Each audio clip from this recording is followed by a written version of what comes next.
Halo, assalamualaikum warahmatullahi wabarakatuh. Jumpa lagi dengan Cah PCT Wong Deso.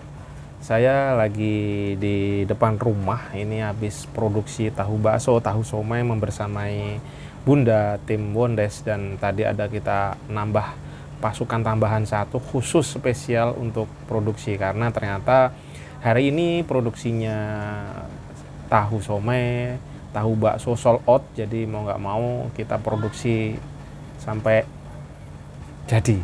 Dan saya ingin bercerita, berbagi ke teman-teman semua bahwasanya dari hal-hal yang pernah saya jalanin dalam menjalankan usaha, saya ini termasuk orang yang ini guys, kadang-kadang tuh dak dikduk der, kadang-kadang deg-degan. Bagaimana nggak deg-degan guys?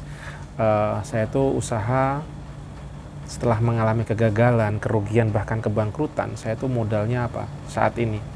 Modal saya adalah percaya, memohon ke yang Maha Pencipta. Jadi begini ceritanya ya. Saya usaha itu tanpa modal saat ini. Maksud saya tanpa modal itu ya, saya tidak bermodalkan uang banyak, tapi bermodalkan kepercayaan dan memutarkan keuntungan yang ada untuk perputaran usaha saya. Walaupun memang masih jauh gitu ya, masih tahap proses pembelajaran dan masih kecil, tapi saya percaya bahwa semua itu asal dilakukan dengan benar, dengan keilmuan gitu ya, ternyata bisa kok running. Usaha itu nggak harus bermodal besar, nggak harus sewa tempat yang wow gitu ya.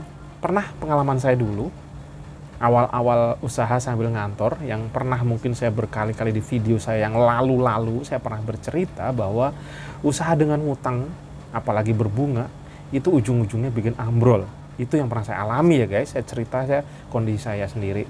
Saya dulu utang saya sampai ratusan juta. Pertama memang karena untuk modal usaha dan usahanya pun bangkrut. Kedua untuk membantu saudara, dan ternyata uangnya uang berbunga. Terus uang itu akhirnya kembali ke saya, dibalikin gitu ya. Dan efeknya apa? Saya tertipu untuk membeli tanah, tertipu sampai 200-an juta. Itu bikin nampol guys. Setelah saya telusurin, oh ternyata jangan-jangan uangnya karena uang-uang yang ya panas lah gitu ya. Kalau istilah sekarang ya mungkin uang yang mengandung riba gitu. Nah setelah kejadian itu saya ambil keputusan, saya tidak mencoba belajar, menguatkan hati dalam usaha. Saya tidak ngutang apapun yang terjadi. Saya hakul yakin, saya kuatkan mintanya ke Allah. Saya bantu dengan ibadah semampu saya.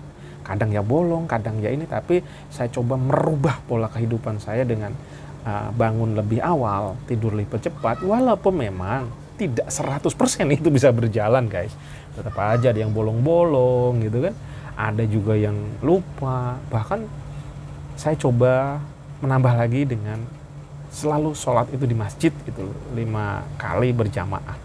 Tetapi tetap aja ada yang bolong ya guys. Kadang ya ada kelewat, kadang ada juga yang pas bentrok lagi di jalan gitu ya. Tetapi saya usahakan itu dan bersyukur ternyata usaha itu bisa jalan. Dan yang paling saya rasakan nyaman adalah membuat hati saya tenang. Saya tidak was-was lagi. Pokoknya kalau penjualan saya turun gitu, udah saya minta lagi ke Allah. Saya coba menyedekahkan, bersedekah semampu saya. Bahkan sedikit saya paksa. Ternyata untuk berbuat baik, contohnya berbagi, bersedekah itu nggak mudah loh guys. Walaupun kadang duit ada, kalau niat kita kurang, kalau hati kita kurang tersentuh, ya Allah, bergerak pun tidak. Walaupun duit banyak. Tapi pada saat kita nggak mampu pun, saat niatnya kuat, mencari ridhonya Allah. Karena apa? Dengan sedekah itu rezeki insya Allah akan datang, memperpanjang umur, penolak bala. Nah ini salah satu yang saya hakul yakin, kalau saya bisa bersedekah, insya Allah usaha saya jalan. Saya dihindarkan dari mara bahaya, dari sakit, karena memang udah janjinya seperti itu. Makanya hakul yakin aja, kalau saya jualan sepi, saya coba usahakan sedekah. Sedekah kalau saya dulu ke orang-orang terjauh, misalkan ke orang anak yatim segala macam, tapi saat ini saya rubah ke orang-orang terdekat saya yang memang sangat memerlukan. Contohnya ke orang tua saya, ke orang mertua saya, ke keluarga saya, ke anak bini, itu juga termasuk sedekah. Jadi pola pikir sedekah itu, ayo kita berdayakan dulu, kita berikan ke orang-orang terdekat kita, apalagi yang udah wajib. Nah, jangan sampai saya seperti saya dulu, saya sedekah ke jauh-jauh, tapi orang terdekat saya kurang atensi, dan ini nggak tepat. Akhirnya saya coba rubah, pelajarannya di situ, keluarga terdekat bisa tersampaikan, terberikan, nah baru bantu yang lain. Oh iya, ini lagi kongko Mas Bumi hadir. Halo Mas Bumi, apa kabar? Sehat? Sehat. Nah ini jagoan saya Mas Bumi Al-Kahfi Bumi Respati, dari tadi di kamar mulu. Ya nak ya, semangat ya, belajar terus. Pokoknya harus sehat, kuat, semangat. Nah gitulah Mas Bumi nongol. Jadi itu teman-teman. Jadi intinya adalah pasrahlah ke Allah, karena Allah itu maha memberi, maha luar biasa. Hakul yakin aja, terus bergerak terus dan belajar, tambahkan ilmunya. Dengan ilmu usaha akan jalan, insya Allah dibukakan jalan, dan insya Allah tetap bergerak, semangat.